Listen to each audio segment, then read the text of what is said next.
prontos para estudar, né? Para fazer a nossa devocional, né? Eu falo que tem uma certa diferença entre devocional e estudo, tá?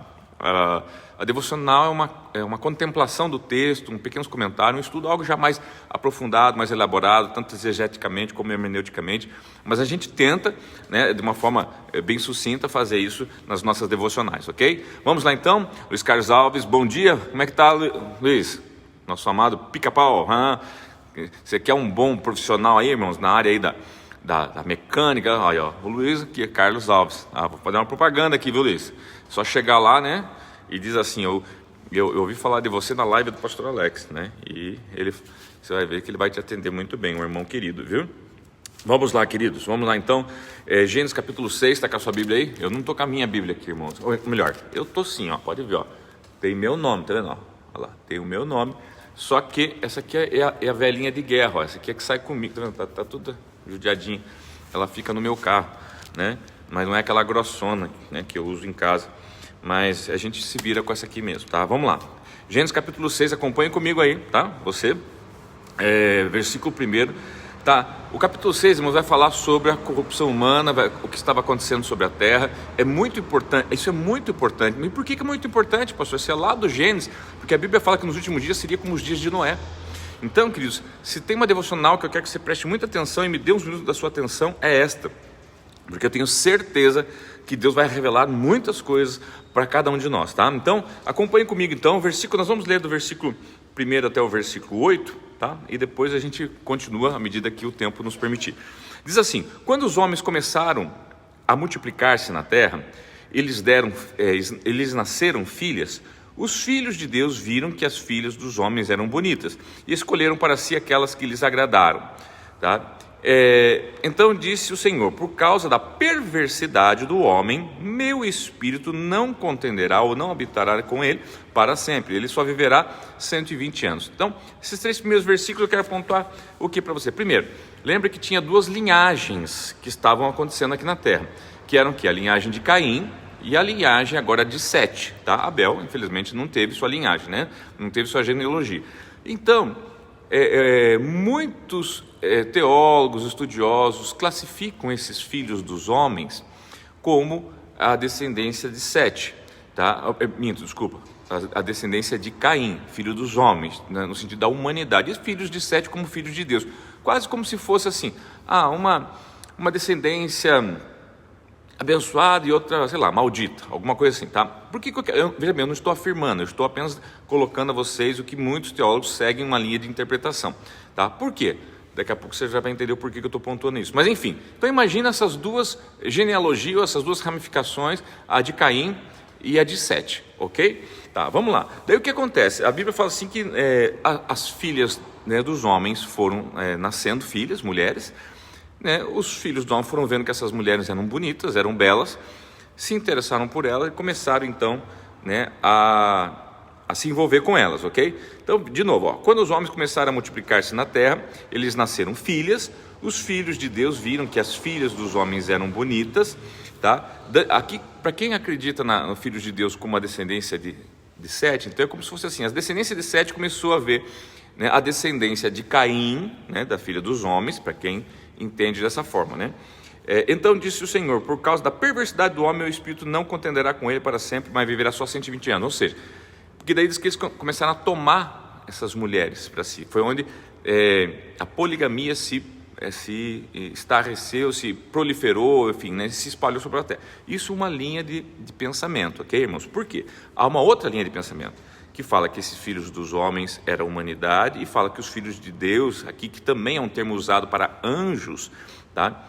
Teria sido anjos, porque aqui para frente vai falar sobre os néfilins. Então, sim, existe uma linha teológica que fala, até porque existe um livro apócrifo chamado Livro de Enoque, e ali cita algumas coisas como isso, como se teriam sido anjos decaídos, tá? Que caíram, que foram lançados, que se envolveram então com as filhas, né, fazendo aqui uma raça híbrida que seria dos gigantes. Mas vamos lá, vamos dar sequência então. Então, por causa disso, Deus limitou a idade, que antes era 900 anos, 800 anos, agora para 120 anos, por causa da maldade, ok?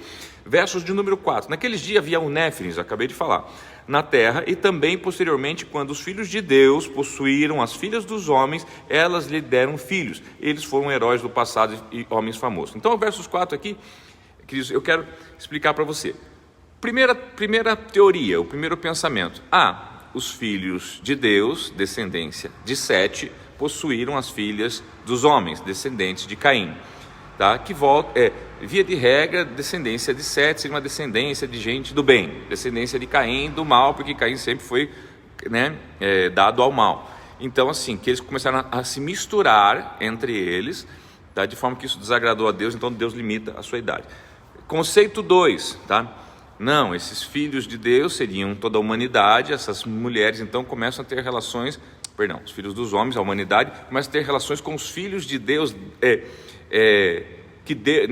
porque nessa época havia os Néfilins, então trazendo um pensamento que possivelmente essas mulheres teriam tido relações com anjos decaídos que ou transformaram seus corpos físicos ou possuíram, sei lá como que poderia ser isso, até porque a Bíblia fala lá em Mateus, o próprio Jesus fala que os anjos não se dão em casamento, então a gente não tem como saber se os anjos são assexuados, se tem sexo ou não tem, enfim. Mas enfim, aqui dá a entender também que poderia ter havido, né, uma relação, tá, de seres celestiais com os seres humanos, formando uma raça híbrida que seria os Néfilins, os gigantes. E aqui fala, no final do versos 4... tá? Eles foram os heróis do passado, homens famosos, né? Como lá os descendentes de Anak, por exemplo, tá? Temos algumas citações também em 2 Pedro, capítulo 2, não vou lembrar o versículo agora também, em Judas, que fala alguma coisa sobre isso, sobre os Enaquins, né? Sobre os gigantes, tem número, tem crônicas, enfim. O que eu quero, irmãos, é assim, trazer as várias facetas de interpretação. Então, faceta 1, está se dizendo que a terra estava corrompida e basicamente começa com a descrição de que os filhos dos homens geraram filhas, e essas filhas eram bonitas, e os filhos de Deus se interessaram por ela. Conceito 1, esses filhos dos homens seriam descendência de Caim, os filhos de Deus descendência de Sete. E Deus, como se Deus não quisesse que misturasse, né, essas duas descendências, por Caim ter, né, feito tudo o que fez. Isso então, tese 1. Tese 2, filhos dos homens, toda a humanidade da terra, tanto descendência de Caim como descendência de Sete, tá? E filhos de Deus, também um termo usado aos anjos, sim, também, no céu, né? Algumas citações bíblicas falam assim, Deus, né, quando Deus expulsa lá os anjos, ele usa o termo filho de Deus também. Então, dando a entender que esses anjos decaídos, né, esses Néfilins, teriam tido relações com as mulheres, né, gerando uma raça híbrida. E isso que fez com que Deus, então, visse a degradação que estava e decidiu, então, mandar o dilúvio. Conceito 2. Conceito 3, existe um terceiro conceito, tá? Que é o quê? Que seria, assim, os poderosos, esses filhos de Deus, considerado, e os filhos dos homens, os filhos de Deus seriam, assim, uma raça feudal, uma raça poderosa, né? Uma raça importante, tá? E agora então tendo relações com as filhas dos homens, com o proletariado, né? com os mais pobres, os mais simples, de forma a tomar essas mulheres, que seriam os conceitos dos haréns, né? Começou a fazer a poligamia, se encher de mulherada, enfim, coisa e tal, e isso também teria desagradado a Deus. Enfim, são os 3 conceitos basicamente que você vai encontrar por aí, tá? E eu vou deixar os 3, você quer saber qual eu creio? Quem sabe eu posso dizer para você daqui a pouco, tá bom? Vamos lá. Daí vamos dando continuidade, então. Versículo de número 5. O Senhor viu a perversidade do homem, tá? O Senhor viu que a perversidade do homem tinha aumentado na terra. Então observe que a pontuação é sobre a perversidade, ficaram mais perversos do homem sobre a terra. E que toda a inclinação do pensamento do seu coração era sempre e somente para o mal. Então o que Deus observa no coração e na mente do homem? Que só passava o mal nessa mente, nesse coração. Então observe que você começa a se estruturar um motivo pelo qual Deus decidiu mandar o dilúvio, porque o pensamento do coração deles, né, eram pensamentos más. Verso 6, então o Senhor arrependeu-se de ter feito o homem sobre a terra, e isso cortou-lhe o coração. Verso 7, disse o Senhor, farei desaparecer da face da terra o homem que criei, os homens e também os grandes animais e pequenos e as aves do céu. Arrependo-me de havê-los feito. Tá? Então, o que acontece, queridos? Aqui então a gente vê Deus, né, dando um passo para trás, falando, puxa, né, alguma coisa deu errado, eu preciso transformar esses homens de novo, refazer eles. Tá? Então, Noé, porém, o Senhor mostrou benevolência. A Noé, Deus, a palavra do Senhor fala que Deus demonstra benevolência. Versos 9. Esta é a história da família de Noé. Noé era um homem o quê? Justo, íntegro. Gente, um homem justo e íntegro, um homem sem pecado? Não. Mas é um homem que pratica a justiça. A justiça é uma característica, um atributo de Deus. Era alguém que buscava ser justo, buscava ser, né, correto, buscava andar em retidão, sabia se arrepender, esse tipo de coisa. Íntegro, buscava andar em integridade, né? Esse íntegro, essa palavra vem de inteiro, ou seja, tentando ser de uma forma inteira de Deus, né? Íntegro na presença de Deus, entre o povo de sua época. Ele andava com Deus. Lembra, irmãos, que quem andava com Deus tinha sido arrebatado? Era Enoque. Nós vimos isso ontem, tá? Agora nós vemos o quê? Uma característica de um descendente também de Enoque, né? Porque Noé vem da genealogia lá de Sete, né? E agora então vemos também que Noé também, talvez o que marca, né, esse bom olhar de Deus para Noé, justamente porque Noé era um homem que andava com Deus. E o que significa andar com Deus, queridos? Noé não era a pessoa que ia todo domingo para a igreja para falar com Jesus. Não, Noé era o tipo de pessoa que ele acordava com Jesus, ele dormia com Jesus, ele tomava café com Jesus, ele almoçava com Deus, né? Ele ia trabalhar com Deus, ele ia assistir devocional do pastor dele, né? Com Deus, na presença do Espírito. Por quê? Porque ele andava com Deus. Esse talvez é o grande mistério, talvez a grande chave que nós precisamos aprender aqui com Noé. Por quê? Isso aqui, queridos, essa característica salvou a vida dele no meio de milhares. Já para pensar? No meio de milhares. O que foi que salvou? E a Bíblia fala que será como nos dias de Noé, o retorno de Jesus. Ou seja, Deus vai colocar na arca dele, porque Deus está preparando uma arca no céu, para colocar os Noés desse tempo, as pessoas justas e íntegras e que caminham com Ele. Queridos, por isso eu estou chamando você para caminhar com Ele. Eu não estou chamando você para caminhar comigo, eu não estou chamando você para caminhar com uma igreja somente, eu não estou chamando você para caminhar com uma denominação, eu estou chamando você para caminhar com Ele, tá? E a expressão de caminhar com Ele é o quanto nós recebemos desta palavra e queremos estar com Ele, tá? Então que fique isso no teu coração, que o Espírito Santo fale ao teu coração acerca disso. Versículo 10, Noé gerou 3 filhos, Sem, Cã e Jafé. Vimos isso também no capítulo 5, finalzinho acaba com isso. Versos 11, ora, a terra estava corrompida aos olhos de Deus e cheia de violência. Outra característica, corrompida e cheia de violência, tá? Versos 12, ao ver como a terra se corrompera, pois toda a humanidade havia corrompido a sua conduta, atitudes, as suas ações estavam corrompidas, as suas ações não eram conforme a vontade de Deus. Eles não estavam fazendo o que Deus esperava deles, ou o que Deus tinha pedido a eles, ou que Deus gostaria que eles fossem. Estavam totalmente distorcidas, não tinha nada de Deus na conduta deles. É isso que o texto está tentando dizer para nós e nos ensinar. Versos 13, Deus disse a Noé, darei fim a todos os seres humanos. Basta, né? Porém, fará uma arca de... Perdão. Deus disse a Noé, darei fim a todos os seres humanos, porque a terra encheu-se de violência. Olha a característica, encheu-se de violência por causa deles, tá? Como se todo mundo tivesse virado black blockers, mais ou menos assim naquela época. E os destruirei com a terra. Versos 14, vocês porém fará uma arca de madeira de cipreste. Não é? Porém você que é íntegro, que é justo, que eu tenho me agradado com você, você não é sem pecado, não é isso, mas você é um homem que você tenta caminhar comigo, você caminha comigo, você tenta me buscar, tá? Então a você vou dar uma missão, eu quero que você construa uma arca, e eu quero que você que está me assistindo nesta manhã, ou durante o dia, ou em algum momento, entenda que Deus está chamando você para você construir uma arca, para colocar a tua família dentro, ok? Ele está construindo uma arca, para levar a família dele, aqui da terra, tá? E ele quer que, ele pediu para Noé, e pede para mim e para você que a gente comece a construir a nossa arca, pela fé, mas nunca choveu, mas nunca teve o arrebatamento. Tem gente que não acredita no arrebatamento mais, né? Eu tenho escutado muito esses dias, pessoas falando, não, para com isso é besteira, isso não vai, nunca, a vida inteira falando sobre isso não vai acontecer. Irmãos, era Noé falando que ia vir uma chuva, e o pessoal, para com isso, Noé, nunca choveu, larga um monte de besteira, você está perdendo teu tempo, você está aí quantos anos construindo essa arca, né? Para quê? Né? Não tem chuva, não existe chuva, não tem chuva, vai vir água da onde, ô abençoado? É você querer montar um cais, um porto marítimo no meio do Saara, não faz sentido, até o dia que Deus queira que faça sentido, ok? Então mais ou menos isso, chegou o momento de você construir a sua arca para colocar, né, a sua vida, da sua família e daqueles que você ama e aceitam entrar nessa arca com você, ok? Então na hora de você salvar você e a sua casa, queridos, preste muita atenção, por isso fique em casa, tá? Na hora que o dilúvio tiver, não é casa de fugindo com a Covid, fique em casa, na casa de Deus, no templo, na presença dele, não é também na igreja, porque a igreja está de porta fechada, ainda que a nossa está de porta aberta, tá vendo, né? Mas o portão lá na frente está fechado, tá, gente? Mas está aberto, se precisar alguém aqui, a gente está atendendo individualmente. Vamos lá, continuando comigo, queridos. Olha só, você, porém, faça uma arca de madeira esse pés.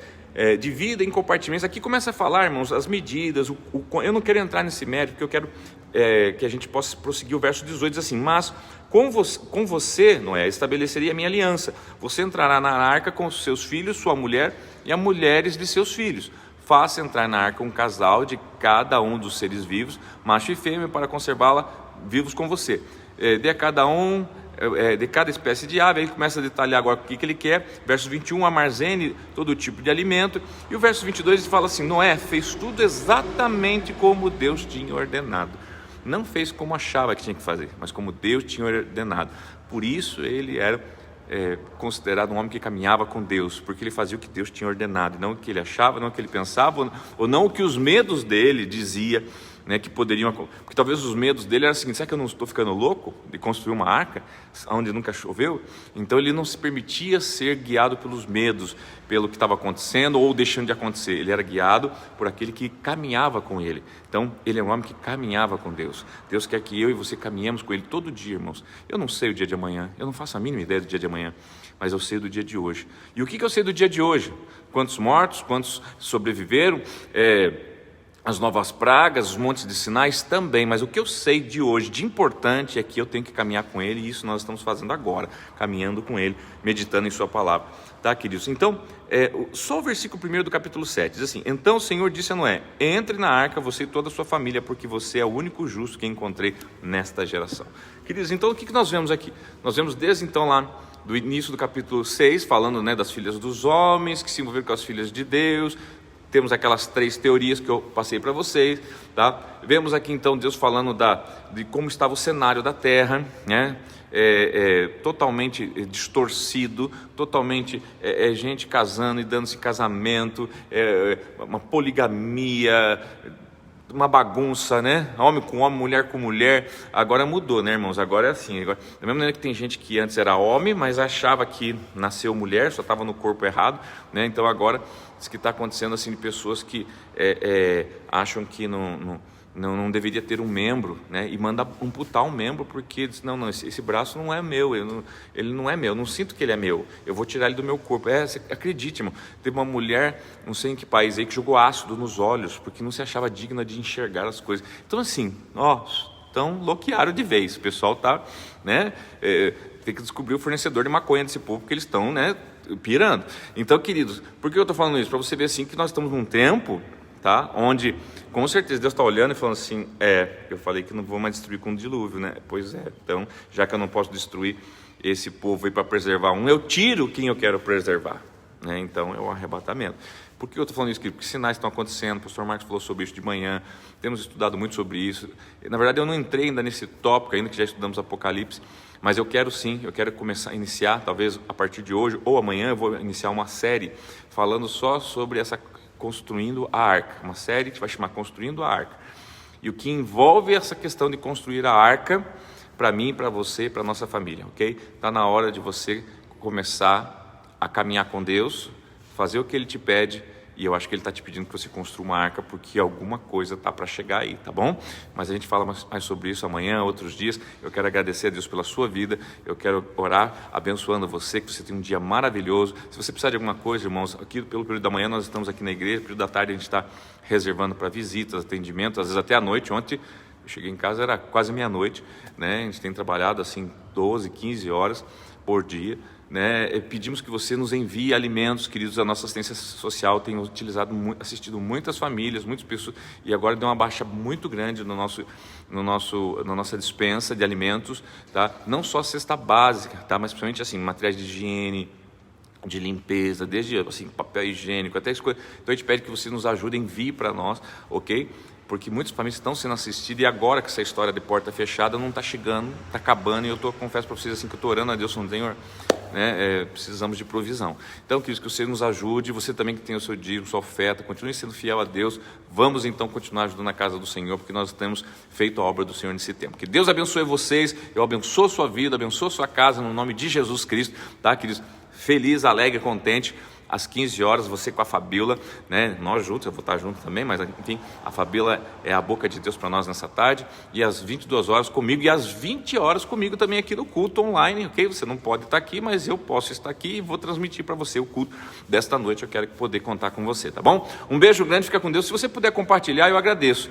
Queridos, se nós estamos aqui em 20, 30 pessoas, e as 30 compartilhassem, meu Deus, passaria de...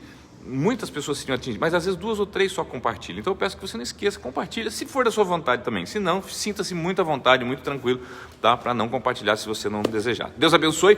Daqui a pouquinho está lá no YouTube, tá? Uma versão reduzida, sem os cumprimentos, sem o falatório, só mesmo conteúdo. Se você quiser compartilhar de lá, também é uma possibilidade. Que Deus abençoe você, fica com Deus. E um abraço aqui então para a Nelise, para a Miriam, para o Ronald Dummel, para a pastora Andréia, né? Aqui. Glória a Deus. A pastora está falando aqui, ó, vejam no meu Face a postagem sobre estes novos estilos de gêneros que o pastor está falando. Entra lá no Face da pastora Andréia, Andréia Ribas de Andrade, que você vai ver essa questão aí desses novos gêneros que está acontecendo. A Elis, Deus abençoe.